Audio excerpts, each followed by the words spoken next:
Hello again, everyone, and welcome to the second episode of Todd Talk. Because in case you haven't heard, if Todd talks, people listen. Hopefully.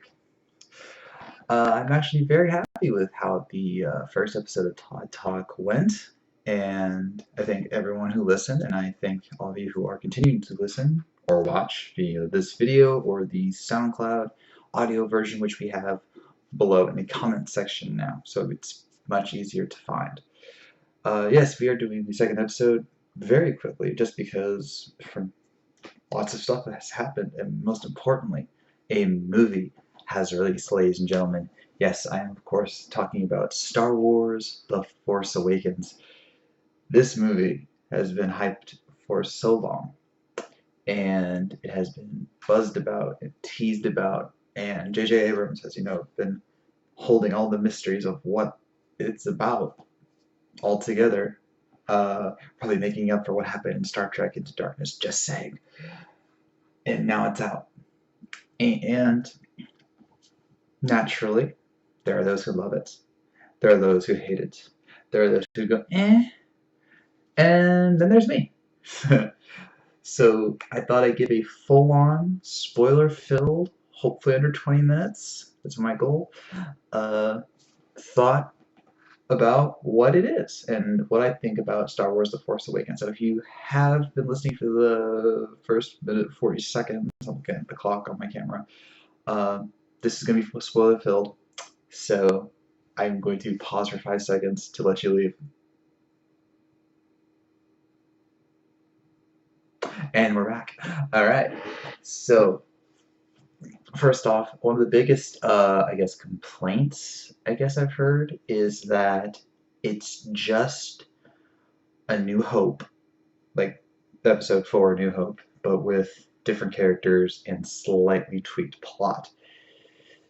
This is not inaccurate, but it's also not accurate either. I actually think of The Force Awakens as A New Hope meets Empire Strikes Back in a very good way, but with enough new material, as my dad would say, enough new material to make it interesting and very compelling going forward. And I think that's okay, because, well, let me just explain this first off. I was born in 1989, so I was born well after Return of the Jedi had come out to theater and video. I grew up on the Star Wars VHS tapes. Yes, tapes, the black things. Okay. And then I was incredibly excited when the prequels came out to theaters. And for the record, I liked the prequels. Were there bad stuff about it? Of course, but you have that in every movie, right? So, I had already seen the original trilogy, then I had the prequels, and then this happened, and I was like, wow, we're getting Star Wars again. How cool is that, right?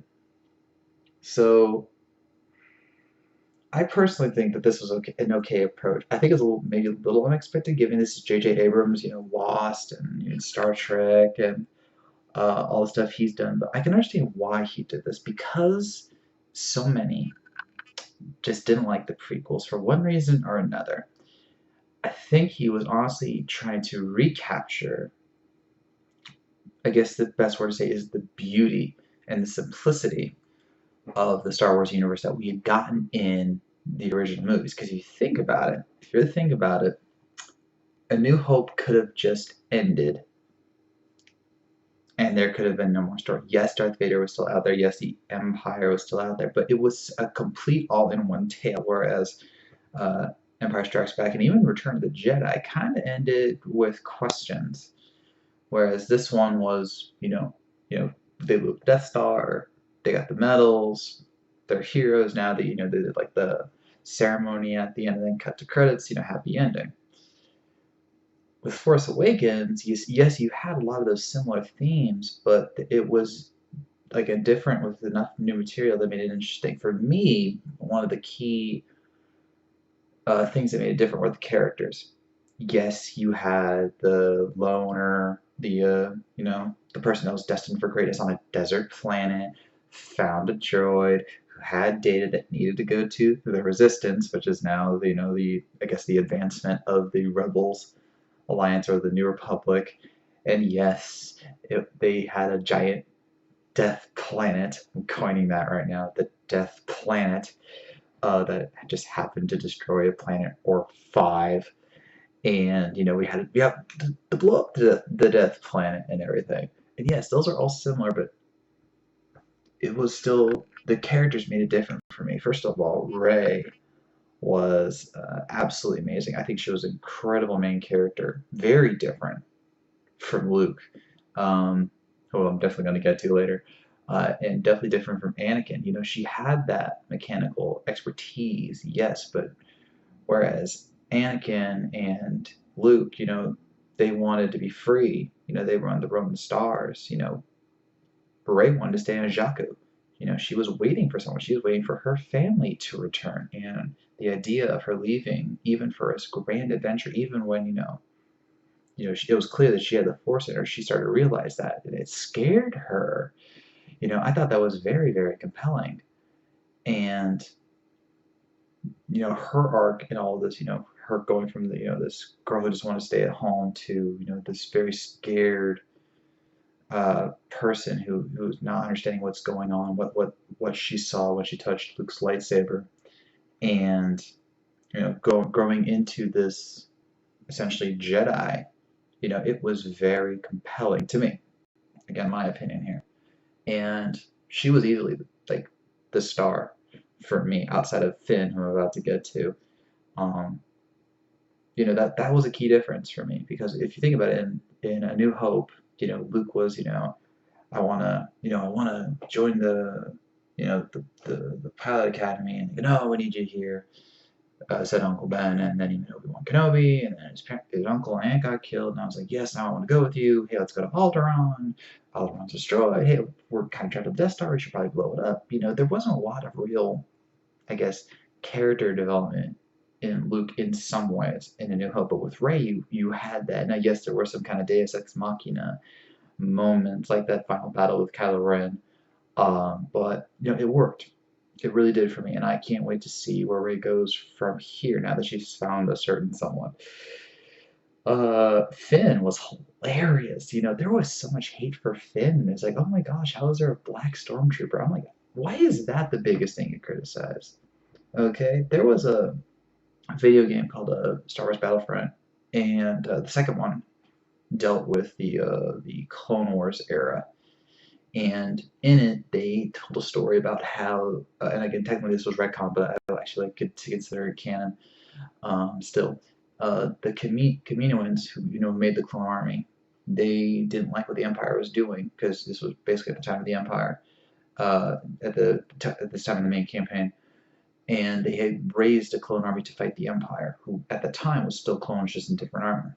And after defeating this, uprising of the clones, the second clone army, I guess you should say, um, the Emperor Palpatine, or Darth Sidious Emperor Palpatine, decided to not have Jango Fett, as the baseline for the entire clone army. So what happened was that he went out and he got more and more samples to make a more diverse army, which is why in episodes 4, 5, and 6 you see stormtroopers of varying heights and even voices because they're not the same clone that was in the Clone Army, like we saw in the prequels.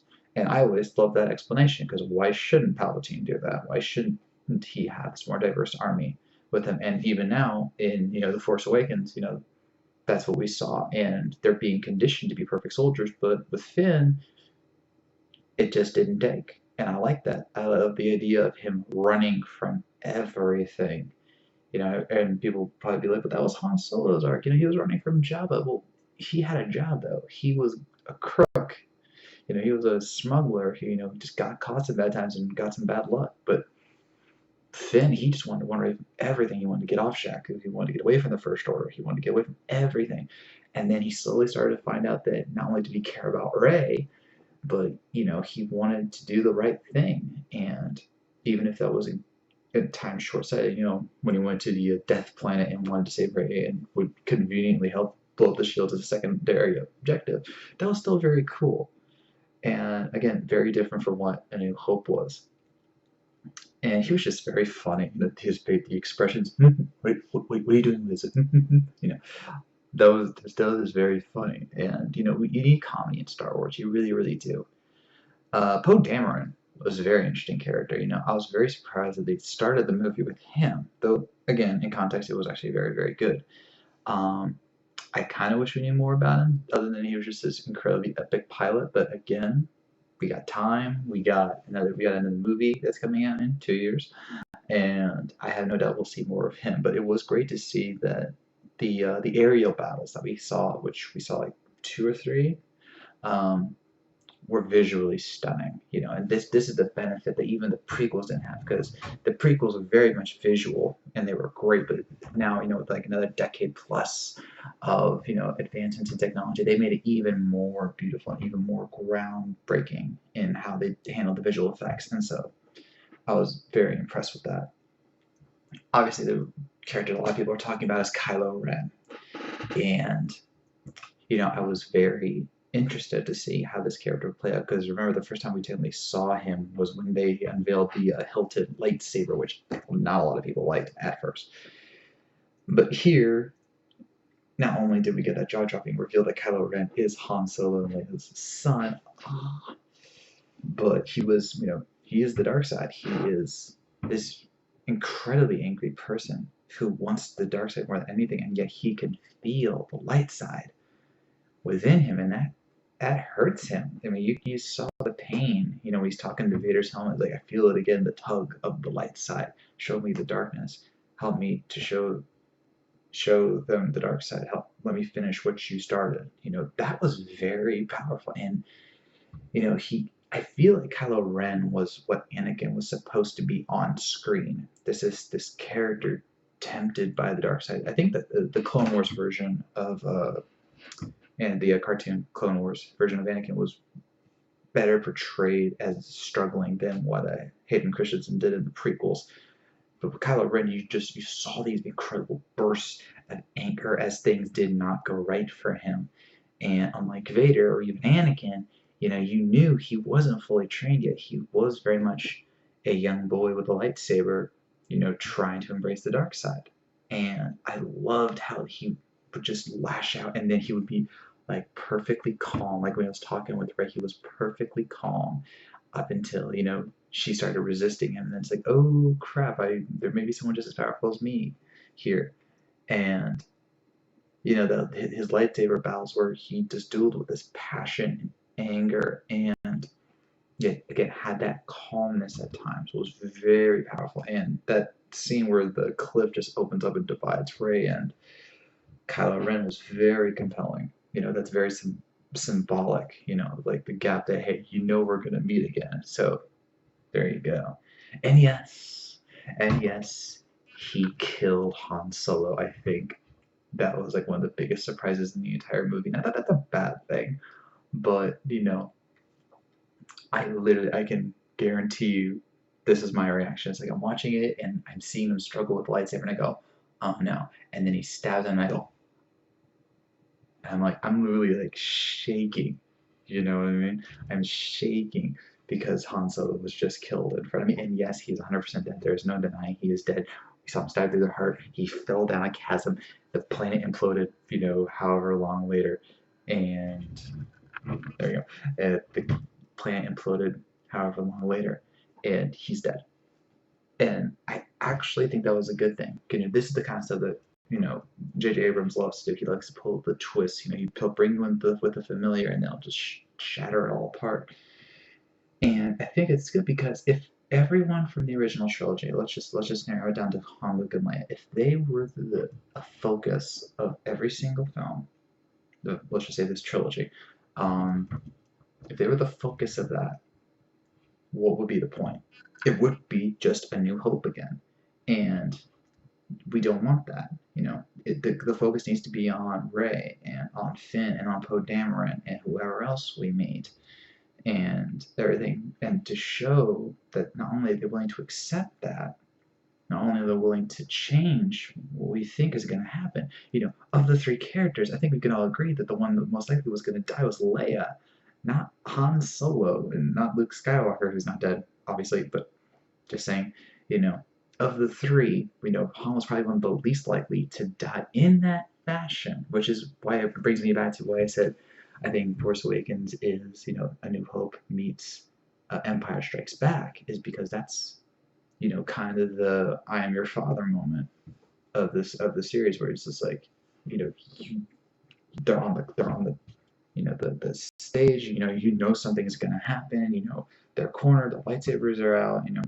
Instead of hand gets sliced off, he gets stabbed in the chest. And that's powerful storytelling. And yes, you probably saw it a mile away the moment Han stepped onto that, walking platform, but it was good. And Harrison Ford, dang, he sold that. What do you think you'll see when I take off this helmet? I think I'll see the face of my son. That was good stuff. And you knew the reason he would go out on there was because Leia asked him, bring my son home, bring our son home. And that was really good. And seeing those two together, even if it was for short bursts, that was good stuff.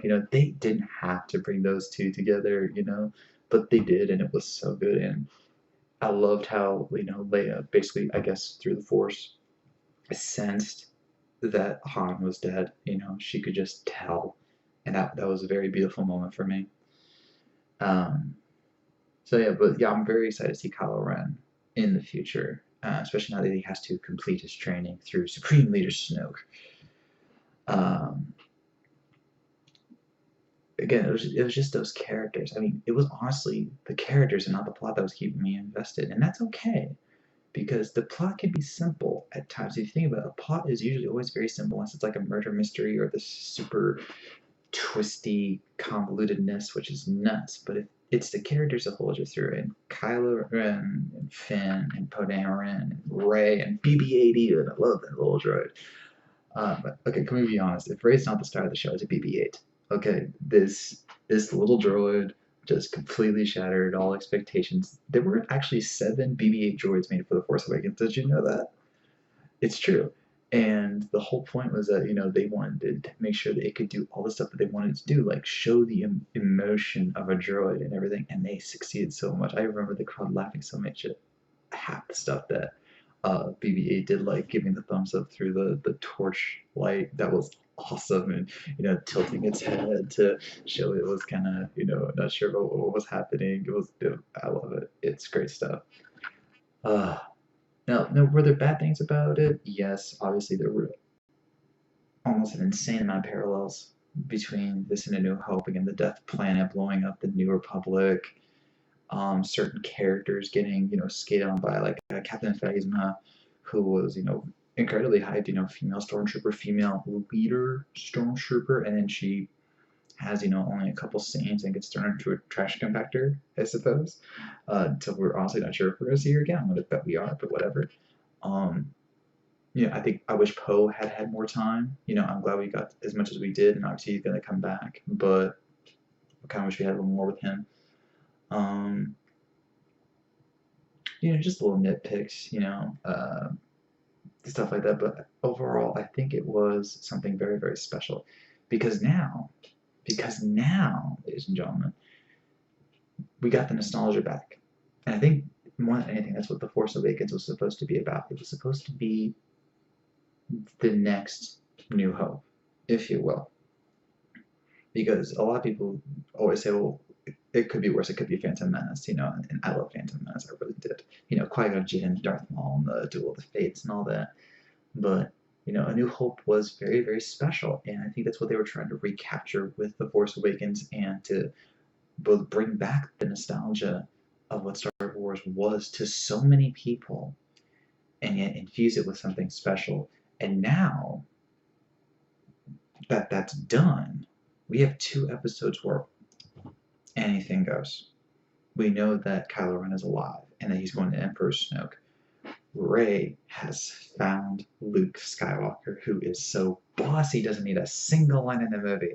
That's why you didn't see him in the trailers, ladies and gentlemen. He was only in 2 scenes of the movie. The vision she had in that ending scene. How brilliant is that? Um,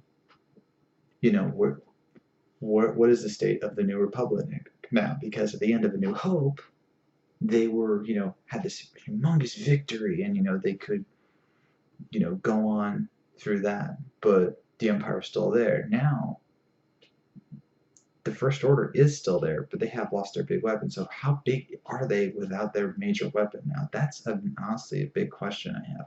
Where does Rey go now with Luke?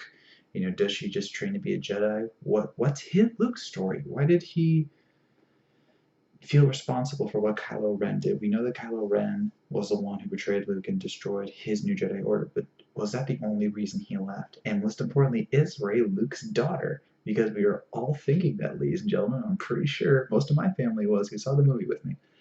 And what about Finn? Finn was injured, and he was healing, and Rey had to leave so she could go find Luke Skywalker. What's his fate? Where does he go from here? It's these questions, ladies and gentlemen, quoting Matt Murdock right there. But some of you got the reference, I'm sure. It's these questions that make me very excited for what's coming up in 2 years. And, that's okay. This wasn't, if they tried to go too revolutionary with this, if they tried to be too new, like what I think they tried to do with Phantom Menace, which is what ticked off some people, if they tried to go too new, we would have reacted badly. Like, oh man, it's going to be the prequels all over again. But because they went to this more nostalgic place, this more nostalgic place, I think that they allowed themselves to revel in what made Star Wars work before, and yet bless it with, again, enough new material to make it shine going forward. And that's great to me. We should embrace what Star Wars was and Star Wars is. And this isn't like, just to tie into J.J. Abrams, this isn't Star Trek, where they literally rebooted the entire universe through a change in timeline to say, hey, these are a bunch of new adventures here. This is the same universe. And if you think about it, why wouldn't this First Order try and make their own Death Star? It worked. The Death Star worked. It worked twice. They had the power to blow up planets, and this thing blew up 5 planets in one shot. Why wouldn't they try and do it? It was a fluke that, Finn, blasted it. They didn't know. They didn't even know about the weapon. I think that was a key part there. It's like they knew about the Death Star. They didn't know about this weapon. And that's the newness of it. And now that it's destroyed, and we know Snoke has this grand plan for what's coming, we get to wait and wonder, what is that plan? What else is Kylo Ren going to become by the end of the series? Will he, become this, I guess, Darth Vader's figure where he eventually repents in the end? I don't know. I don't think he will, just because he killed his own dad. But, Anakin did some terrible things too, so you never know. There is a lot of mystery here, and I love it. So for those who think that this movie was too much like the old films, I can understand that. But think of it like this. If it was too different, you would have said, well, I don't think this felt like Star Wars. If it was too much like the old movies, is that really such a bad thing? Because again, we love those movies. When I saw long ago in a galaxy far, far away, I was just like, I could feel it. I could feel my body shaking with it, and the music hit, and I'm literally conducting it because I wanted to be a drum major in high school, long story.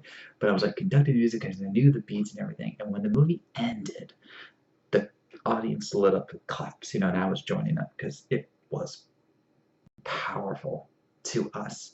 Star Wars is back, ladies and gentlemen. It's not a cartoon anymore. Well, I mean, it still is. Rebels is still going. But, this is kind of what we've been waiting for. I think secretly we've all wanted a new trilogy. I think secretly we all wanted to go back to the galaxy far, far away in this big way, where it's not just, hey, let's fill in the gaps here. It's no, let's tell an entirely new story, one that, yes, we kind of retcon, but we still believe in. Let's take the example of what was written, and now let's put it into our own words here in this new trilogy. There has been an awakening, ladies and gentlemen. I felt it, and I hope you have too. Look, we know we're going to get episode 8. It's undeniable. It's already breaking records at the time of this recording, so I don't even know what the final numbers are going to be, but it's going to be big. Let's just embrace it. Star Wars is back, and it is beautiful, and it's good. It really is good. If I was to give it a review score, I'd give it like a 4.5 out of 5. I loved it that much. I think it was that beautiful. Was it nostalgic? Yes. Was it different enough? Yes. Was it beautiful? Absolutely. And I love it so. It's just like Han Solo said in the movie. We're home, ladies and gentlemen. On that note, I am going to end this second episode of Todd Talk. I thank you all for listening or watching. I do hope you have seen Star Wars: The Force Awakens and I have not ruined the entire movie for you. I am sorry if I have. You were warned. And I encourage you to stay tuned for our next episode, which will be me breaking down the season finale of Death Battle that happened recently, Pokemon vs. Digimon, aka my childhood at war.